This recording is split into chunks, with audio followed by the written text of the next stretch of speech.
ডালটাকে ভালো করে ভেজে নেব। হ্যাঁ, ভেজে নিয়ে একটু লালচে করে ভেজে নেব। গ্যাসটাকে একদম সিম করে দেবে, সিম করে দিয়ে ভাজবে। এর মধ্যে দিয়ে দেব বিনস, তারপর দেব গাজর,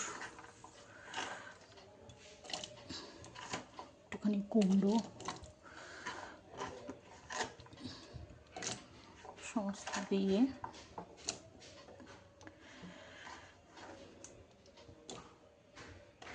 এটা দিয়ে ঢাকা দিয়ে দেবো। একটু নুন দেবো, নুন দিয়ে ঢাকা দিয়ে দেবো।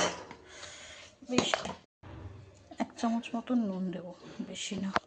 দিয়ে প্রেসার কুকারটা ঢাকা দিয়ে দেবো।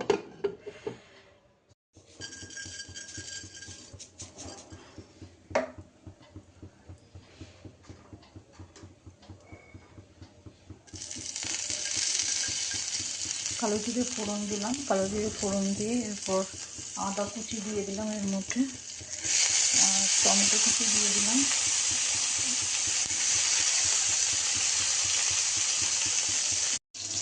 আর দিয়ে দিলাম একটু কারি পাতা,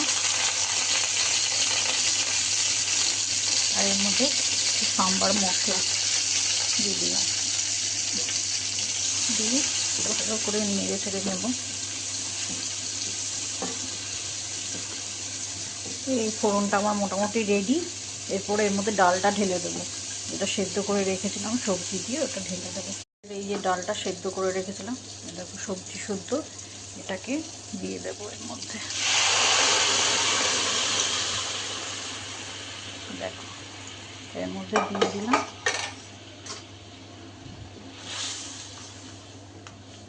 তোমরা এর মধ্যে চাইলে একটু তেঁতুল দিতে পারো, যে যেমন টক খাও।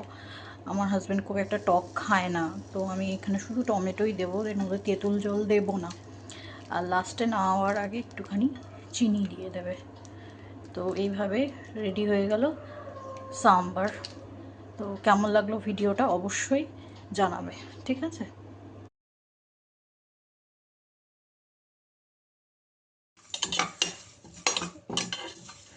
ডালটাকে ভালো করে এর মধ্যে দিয়ে দেব বিনস, 1 চামচ মতন নুন দেবো, বেশি না। দিয়ে